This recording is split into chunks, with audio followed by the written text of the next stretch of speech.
Bueno, el título del capítulo 16 que vamos a entrar hoy es Amor auténtico en acción. Amor auténtico en acción. Y les tengo una frase.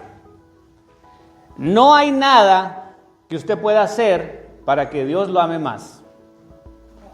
Ni hay nada que usted pueda hacer para que Dios lo ame menos. Eso es la gracia de Dios.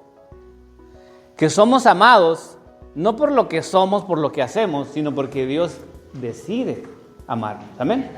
Dice que siempre estamos invitados a la mesa del Rey de Reyes y Señor de Señores. Así es que vamos en el primer ejercicio de esta mañana. ¿Qué es el amor auténtico? Pregunta. Y para ello abran su Biblia en Evangelio según San Juan, capítulo 15, versículo 12. Juan 15, 12. Leo la palabra del Señor en el nombre del Padre, del Hijo y del Espíritu Santo, y la bendita palabra dice así: Este es mi mandamiento, que os améis unos a otros como yo os he amado. Nadie tiene mayor amor que este, que uno ponga su vida por sus amigos.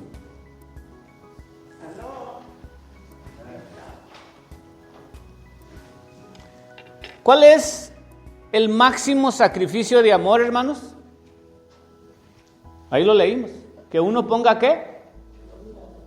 Su vida por sus amigos. ¿Y sabe quién lo hizo? Jesús en la cruz del Calvario. Ya lo hemos tocado una que otra vez, que las palabras se las lleva el viento. Nosotros podemos decirle a la esposa, a los hijos, al hermano, te amo, pero son solo palabras. Pero los hechos hablan más que 1000 palabras. Pero quisiera explicar un poquito este versículo de Juan 15, 12. Y fíjese lo que dice la palabra del Señor. Este es mi mandamiento. Este es Jesús hablando, que os améis unos a otros. Entonces, si Jesús lo dijo, y lo dijo que era un mandamiento, dando a entender que ahora no es opcional, sino que el amarnos el uno al otro es un deber. Y no me gusta ponerlo de esta manera, pero en realidad así es, sino es una obligación. Porque es un mandamiento de Jesucristo para cada uno de nosotros, que ¿qué, hermanos? Que nos amemos los unos a los otros. ¿Por qué? Porque Dios es amor. Y recuerden, Dios no tiene amor, Él es amor. Y ahora, si nosotros tenemos a Cristo en el corazón, entonces, ¿qué es lo que tenemos en el corazón? Amor. ¿Sabían ustedes que la palabra dice que de la abundancia del corazón habla la boca? Entonces, si el corazón está malo, ¿qué es lo que uno va a hablar? Malas cosas. Usted se acerca a una persona y puras cosas negativas y cosas malas y malas y malas y malas y malas, porque el corazón está malo. Por eso Jesús dice: hijo mío, dame. Yo lo he planteado aquí en la iglesia. Jesús no te dice: hijo mío, dame tu dinero, dame tus talentos. Él pide el corazón, porque del corazón mana la vida. Entonces, el mandamiento de Jesucristo para nosotros es que nos amemos los unos a los otros. Ahora, la Biblia dice que amemos al prójimo, pero ¿quién es el prójimo? Esta pregunta se la hicieron a Jesús. ¿Y cuál fue la parábola que Jesús dio? Del buen samaritano. Le dijo: Señor, ¿y quién es mi prójimo? Y dio el ejemplo de un hombre que iba de camino, lo asaltaron a medio camino, lo dejaron malherido a la orilla del camino y luego pasaron 3 personajes. ¿Quiénes fueron? Un levita que conocía la ley. Levita viene de ley. Eran los que conocían la Biblia, por así decirlo, al pie y a la letra. Pasó un sacerdote. ¡Ay, Dios mío, qué escándalo! Y todos pasaban. Y como este no era de la raza judía, pues era la excusa, ¿no? Está inmundo, no te acerques porque te contamina con su pecado. Aunque fuera un ser humano y aunque se estuviera muriendo. ¿Amén? Nadie le hizo caso. Finalmente pasó uno que no era de la religión, no era de la tribu, no era de los míos, pero dice que movido a misericordia se acercó a él, le vendó sus heridas, lo puso en su cabalgadura, y ahora él tuvo que irse caminando porque llevaba al herido en su caballo, yo no sé, su camello, no sé. Pero fíjese, y luego llega al siguiente pueblo y le dice al encargado: te voy a dejar aquí dinero para que lo cures, le des de comer, y si te salgo debiendo, de allá para acá te lo paso pagando. Entonces Jesús da esta historia para explicarles a sus seguidores lo que era amar al prójimo. ¿Sí? Porque nosotros amamos, yo diría, condicionalmente, hermanos. ¿Y sabe qué es condicionalmente? Si tú me amas, yo te amo, y si tú me odias, yo te odio con odio jarocho. Y el que me la hace, y yo perdono. Fíjese los versos o los dichos tontos que tenemos. Yo soy bueno por las malas, yo soy bueno por las buenas, pero por las malas soy muy malo. Yo en vez de decirle, digo a mi esposa: no le busques, porque yo por las buenas soy bueno, pero...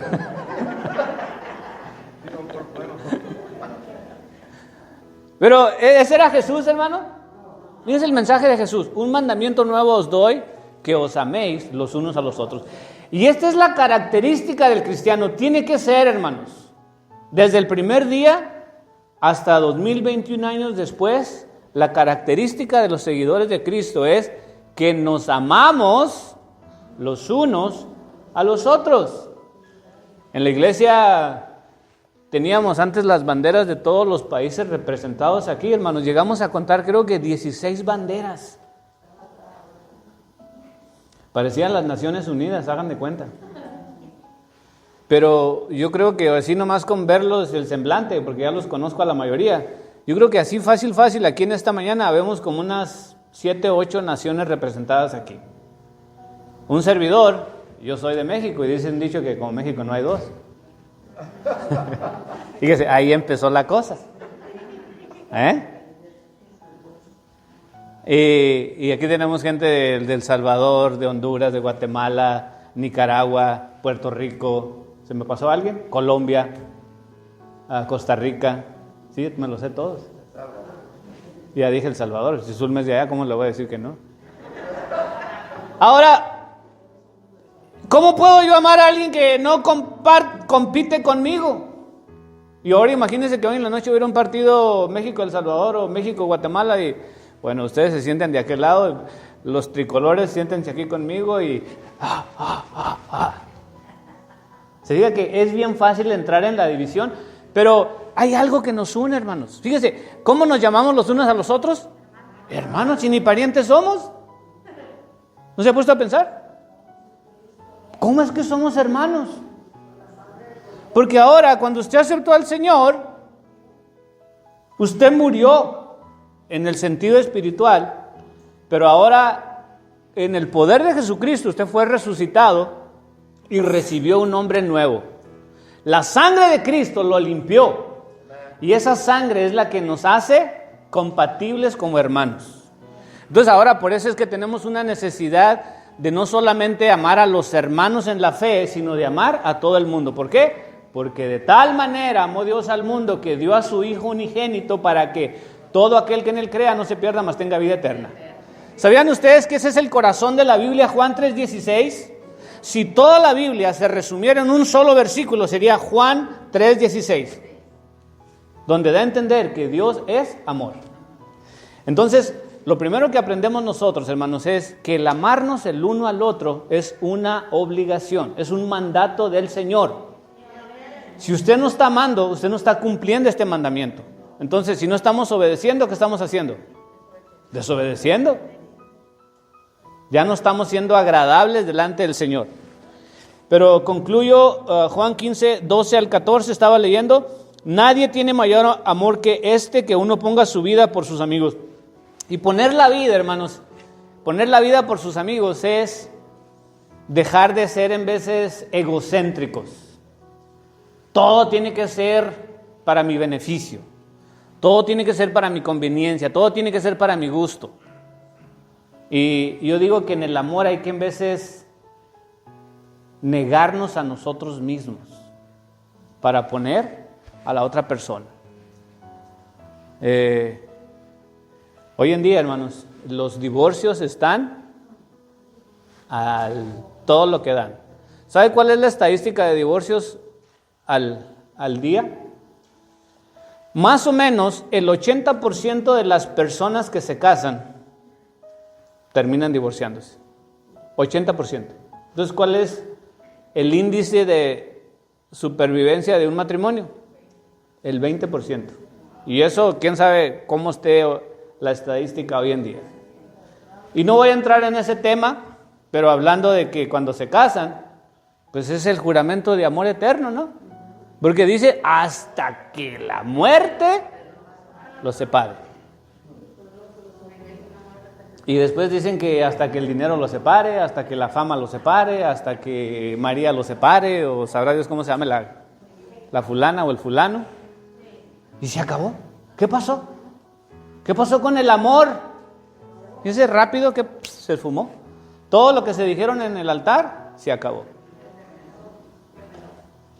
Pero aquellos que persistimos o que persisten, entendemos que el amor es más que besos y abrazos. Esta mañana estábamos estudiando que soportándonos los unos a los otros y perdonándonos los unos a los otros, eso es amor. Y te digo esto porque a veces hay diferencias, alguien dijo algo. Hermanos, hay cosas tan tontas en la iglesia que hasta de repente alguien no te saludó y te fuiste enojado. No, que muy cristianito, ni me saludó. Oiga, y yo les voy a decir, ya hasta se me olvidó cuál ojo es. Yo me operé un ojo de estigmatismo. Yo usaba lentes, entonces me hicieron esa del LASIK, de láser, me operaron un ojo, pero de cerquitas en veces no veo. Ya me ha pasado que si están del lado derecho, una vez estaba hablando con un señor y estaba así de ese lado, entonces me dio la mano y lo dejo con la mano tendida. Lo bueno es que Zulma, mi esposa, estaba y me dice, te está saludando. Y yo, ay, disculpe, le tuve que volver el ojo bueno para verlo. Ahora imagínense que alguien aquí en la iglesia, hermana, y luego yo, ay, me voy de la iglesia. Hay que perdonarnos. Amén. Porque el amor, como les decía, es más que palabras. El amor son hechos. Pero continuemos. Vamos a ver entonces en 1 Corintios 13:4 algunas características del amor auténtico. Ahí les va. Una lista de las características del amor auténtico, y esto lo encontramos. Hay un capítulo dedicado completamente al amor, y es 1 Corintios, capítulo 13. Y dice la bendita palabra del amor. Vamos a ver primero qué es el amor. ¿Listos? Y ahí viene una lista para que usted escriba. ¿Qué es amor? Dice 13:4 de 1 Corintios. El amor es sufrido. Entonces, lo primero que aprendemos, ¿qué es el amor? Qué contradicción, ¿no, hermanos? ¿Quién se casa para sufrir? Parece, ¿cómo se llaman esos que disfrutan del dolor, hermanos? Masoquistas. Y una vez una hermana estaba diciéndole al esposo que le iba a llevar a un masajista y se equivocaba y le decía, te voy a llevar a un masoquista. Dije, le va a ir como en feria, se lo lleva al masoquista. Pero la Biblia dice que el amor es, ¿qué dijimos? Sufrido.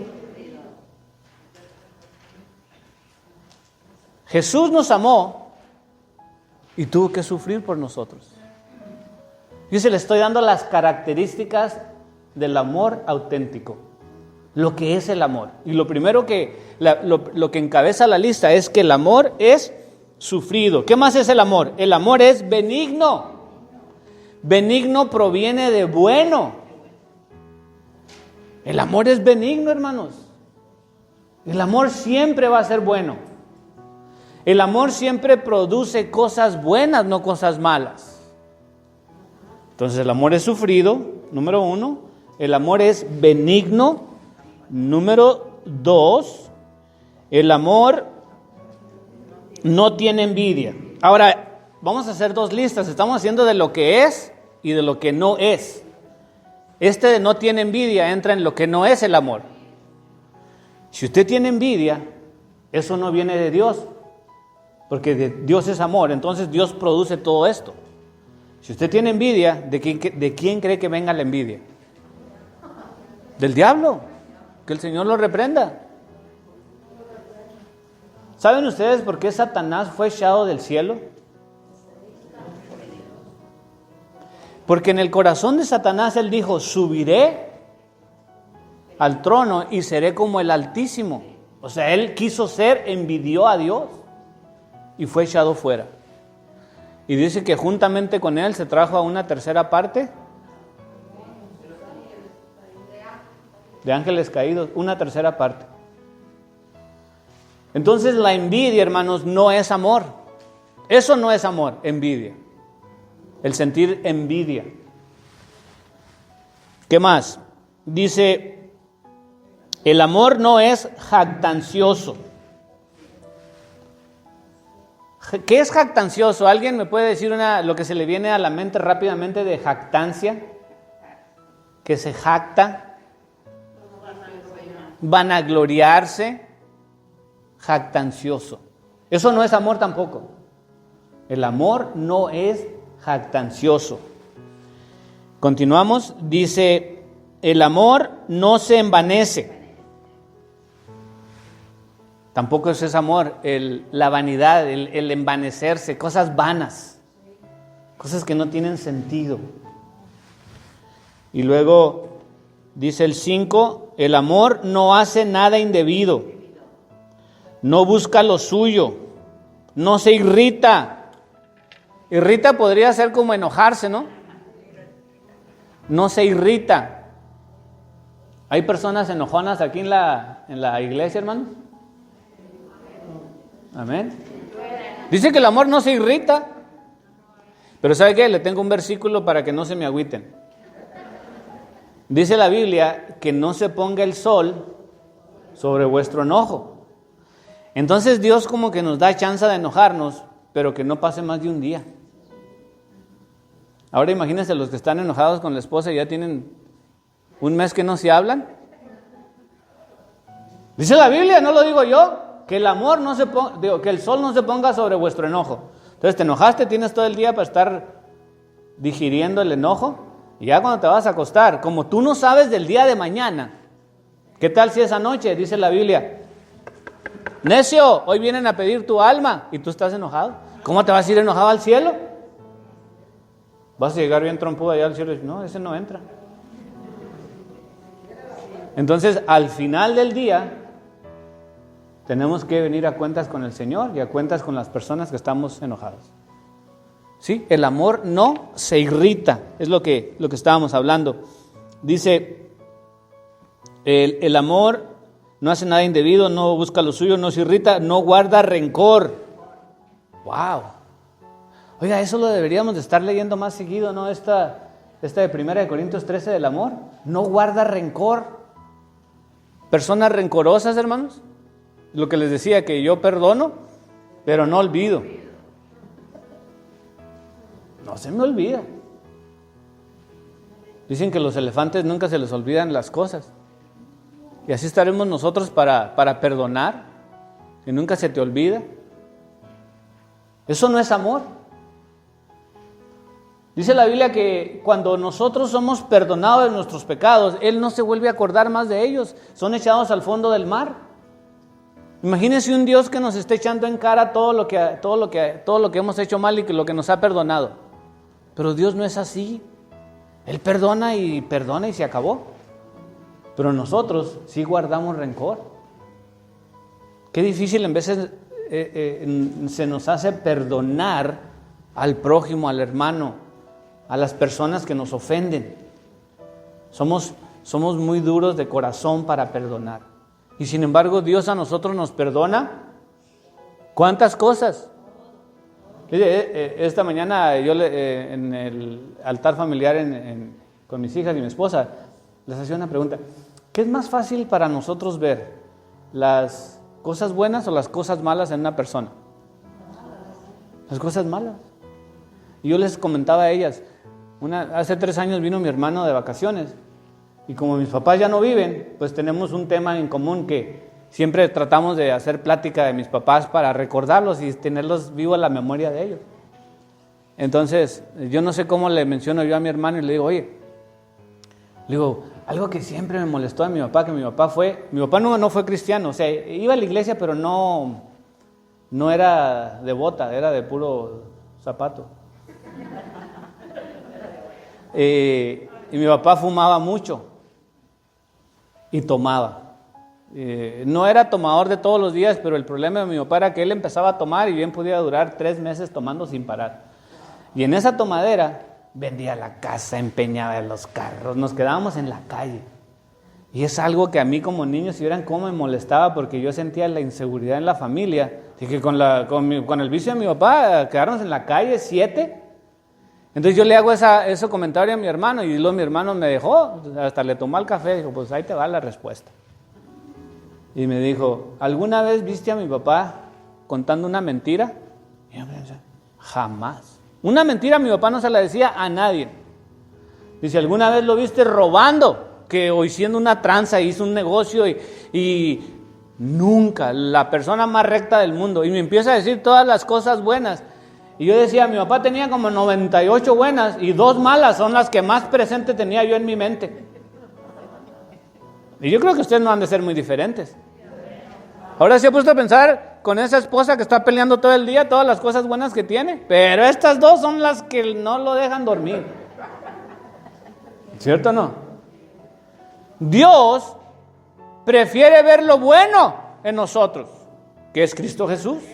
¿Sabe que lo único bueno que nosotros tenemos es a Cristo Jesús?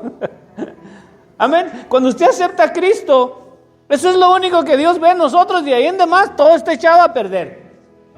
Pero Dios prefiere ver lo bueno que lo malo. Entonces, el punto donde nos quedamos de lo que no es el amor no guarda rencor. 6, no se goza de la injusticia, mas se goza de la verdad. Todo lo sufre. Otra vez, ¿qué cosas de que el amor y el sufrimiento parece que van de la mano? El amor todo lo sufre. No dice algunas cosas lo sufre. Y yo no estoy aquí, hermanos, justificando el abuso físico, si un esposo está golpeando a la esposa o a alguien y que diga, ese era amor. No, pues sería amor apache, ¿verdad? Pero a lo que quiero llegar es que nosotros tenemos una obligación delante de Dios de perdonar. Porque Dios nos ha perdonado todos nuestros pecados, todos los días, todas las veces que fueran necesarias. Pedro le hizo una pregunta al maestro. Le dijo, Señor, ¿cuántas veces debo de perdonar a mi hermano que peca contra mí? ¿Hasta 7? Entonces Jesús le dijo, no te digo hasta 7, sino hasta 70 veces 7. Oiga, y por día, dice el hermano, o sea, es diariamente. El Señor dijo, tú tienes que perdonar 490 veces. Y no me la han de creer, pero alguien me hizo la pregunta y me dijo, hermano, ¿por qué 490 veces? Pues me fui a la casa, me acosté pensando, me levanté pensando, me fui a la Biblia, me levantaba, me ponía a ver, dije, Señor, y me fui a buscar los significados de los números, dije yo, algo tiene que ver, pues el 7, o sea, es una semana, y le empecé a buscar lógica espiritual, y al final, ¿quieren la respuesta? El Señor me dijo, ok, empieza a contar las veces que una persona que tú amas peca contra ti, hágalo. Tu esposo, le diste desayunar y no te dio gracias. Y luego usted dice en la mente, 1. Y luego al siguiente fuiste al baño y no le bajó. 2. Y empieza, a ver si llegas a 490. ¿Tú crees que llegues en un día a perdonar a una persona 490 veces? O sea, imagínate el crédito que Dios nos dio para el perdón. 490 veces y lo tienes que perdonar. Es una tontería estar contando. Ya mejor, pues perdónalo. De todas maneras nunca vas a llegar a 490. Esa fue la conclusión. Por eso el Señor nos encarga a nosotros como un mandamiento que nos amemos los unos a los otros, y concluyendo lo que estaba leyendo, todo lo sufre, todo lo cree, todo lo espera, todo lo soporta. El amor nunca deja de ser, pero las profecías se acabarán y cesarán las lenguas y la ciencia acabará. Gloria sea a su santo nombre. Vamos ahora, hermanos, a Primera de Juan 4:7. Primera de Juan 4:7 dice la palabra del Señor. Dice: amados, amémonos unos a otros, porque el amor es de Dios. Todo aquel que ama es nacido de Dios y conoce a Dios. El que no ama no ha conocido a Dios, porque Dios es amor. ¿Cuál es la característica en que nosotros conocemos a Dios? En que amamos. Porque el que no ama no ha conocido a Dios. Entonces, como nosotros ya conocemos al Señor y nos ha impactado tanto el amor de Dios, que ahora nosotros amamos al prójimo. Fíjese. Y hay personas que son difíciles, más difíciles que otras de amar. Aquí en la iglesia el Señor nos permitió ser de bendición para muchas parejas, hermanos, y tuvimos una plática, seminario de parejas.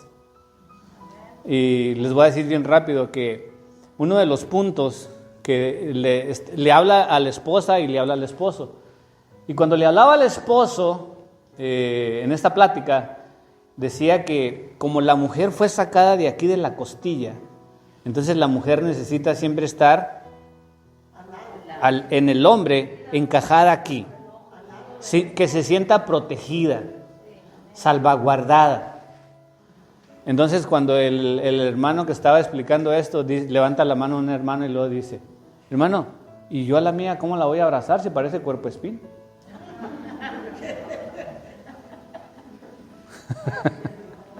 Porque qué fácil es decir, tienes que abrazarla, pero a ver, abrace un cuerpo espín. Y era el punto que quería llegar, que hay personas que son más difíciles de otras, pero acuérdese que son 490 veces las que tenemos que perdonar los unos a los otros.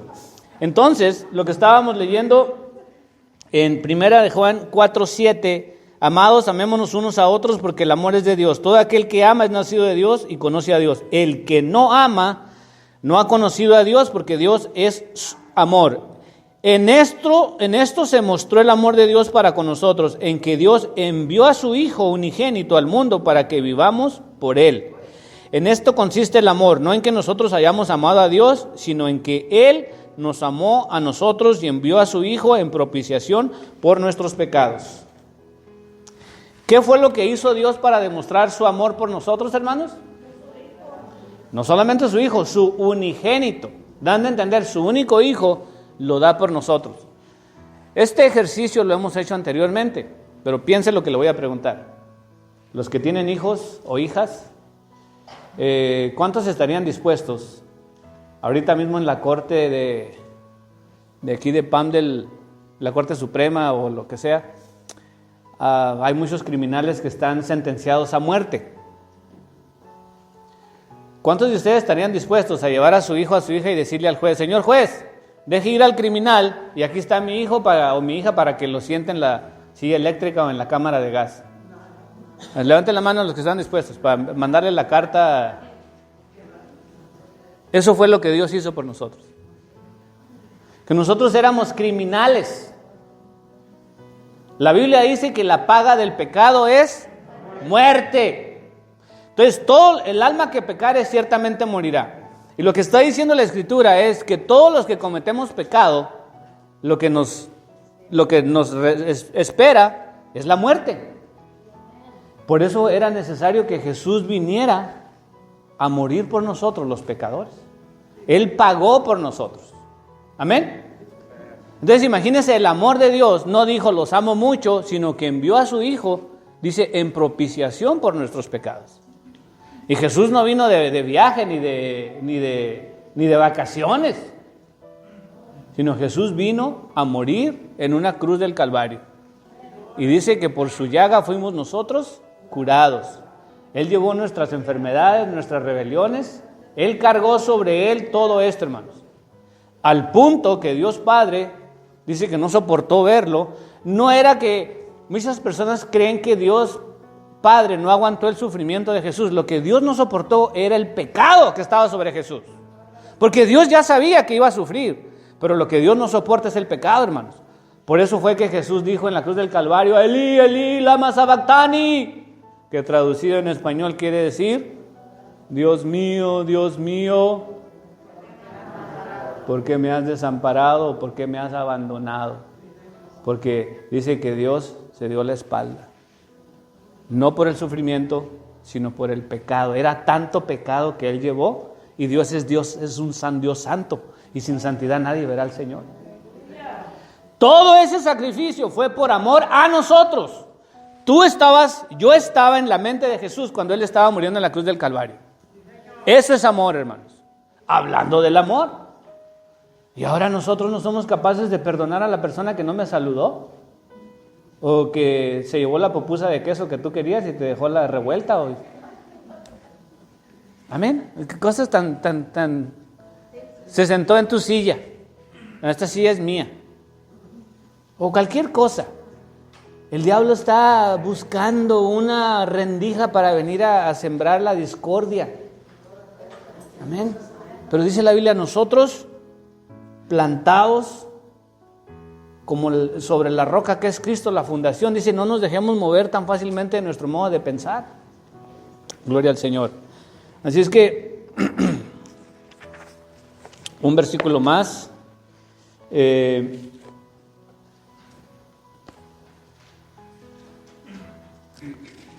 Una tarea que viene aquí, dice en la página 140, considera las siguientes declaraciones, tiende a estar de acuerdo o en desacuerdo. Yo les voy a leer y usted me dice si está en acuerdo o en desacuerdo.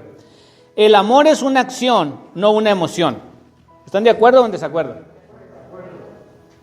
El amor es una acción, no una ¿qué? No una emoción. Ahora, la lección número 1 en el amor. El amor no es un sentimiento. ¿Qué quiere decir? ¿Cuántos han escuchado la frase, ya no siento nada por ti? Una emoción. O sea, como yo no siento de sentir, es una emoción, entonces ya no quiero estar contigo, ya no siento nada por ti. Pero en realidad es una decisión. Porque en el matrimonio hay veces que uno no siente estar con la persona, pero sigue ahí. Porque es una decisión, no una emoción. La Biblia dice que el justo por la fe vivirá, no por las emociones. Hoy no siento ganas de ir a la iglesia, y no vienen a la iglesia. Eso no es espiritual. Amén. Pero fíjese, las preguntas que nos hacen reflexionar. El amor es una acción, no una emoción.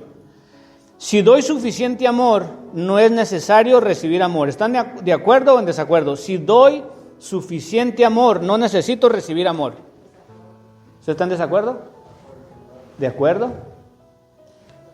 ¿De acuerdo? ¿Estamos divididos? Bueno, yo estoy de acuerdo. Porque entonces sería condicional de yo te amo si tú me amas, pero si tú no me amas, pues vete al infierno, yo tampoco no te amo. Sí, así estamos diciéndole. Pero Jesús nos amó. ¿A poco Jesús dijo, los voy a amar, pero ustedes me tienen que amar?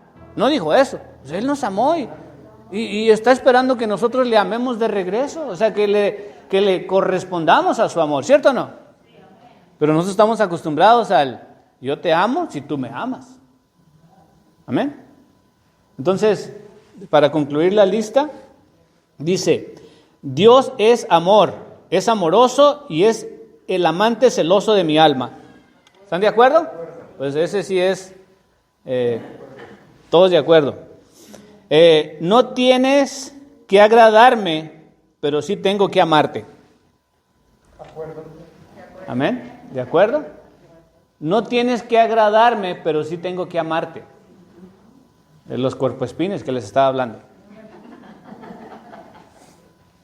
No todos nos caen bien. pero de todas maneras tenemos una obligación de amarlos. Y por último, dice, la confianza es esencial para dar y recibir amor. Esa está un poco dividida y confusa la pregunta. Acuérdense que me imagino que los libros son traducidos de inglés a español y en veces como que lo blanco no siempre es blanco en español, sino que a lo mejor es de otro tono. Pero les repito la pregunta, ¿la confianza es esencial para dar y recibir amor? Pues yo diría que 50-50, porque en realidad el amor es incondicional, o sea, uno ama, te voy a tener confianza y por eso te amo, pero en cuanto tenga desconfianza ya te dejo de amar, entonces como que no aplicaría. Pero hermanos, para concluir, para cerrar esta sesión, el mandamiento del Señor es que nos amemos unos a otros, amar a nuestro prójimo. Y el prójimo viene de proximidad, donde tú estés, toda la gente que está a tu alrededor. Amén. No importa quiénes sean, no importa de dónde sean, no importa cómo se vean. Dios nos ama a todos por igual, porque de tal manera amó Dios al mundo. No dice a los judíos, no dice a los blancos. Había una disputa, hermanos, en que si Dios, ¿de qué color era Dios? ¿Será blanco? Los blancos extremistas dicen que Dios es blanco. Y usted va a las iglesias de los negros y ellos dicen que Dios es negro. Y si viene a la de los hispanos, Dios es café. Y los chinos creyentes van a decir que Él es amarillo. La pregunta es, bueno, entonces dicen que una vez iban un pastor hispano con un pastor americano, van discutiendo, Dios es blanco, no, Dios es hispano, Dios es blanco, Dios es hispano. Y por ir discutiendo, van cruzando la calle y los atropellan un autobús, se mueren los dos, se van al cielo. Y cuando llegan al cielo, el Señor les dice, buenos días, amigos. ¡Ah! ¿De qué color era Dios? Es cierto. Dios es, hermanos, el Dios de todas las razas, porque Él los creó a todos. O sea, Dios va a ser del color que tú quieras que sea. Amén. Pero vamos a parar ahorita, ya los jóvenes terminaron su clase y el servicio continúa. Vamos a orar, hermanos. Padre, aquí estamos delante de ti en esta hora y te damos gracias por este tiempo de escuela dominical. Espíritu Santo, yo te pido que seas tú sembrando la semilla de esta palabra de amor en cada corazón, que sepamos amar como tú nos amas, un amor incondicional, un amor que ama a todos por igual. Perdona, Señor, si no hemos sido obedientes a tu mandato, ayúdame a ser mejor cada día. Oramos pidiendo todas las cosas y dándote gracias en el precioso nombre de Cristo Jesús. Amén, amén y amén.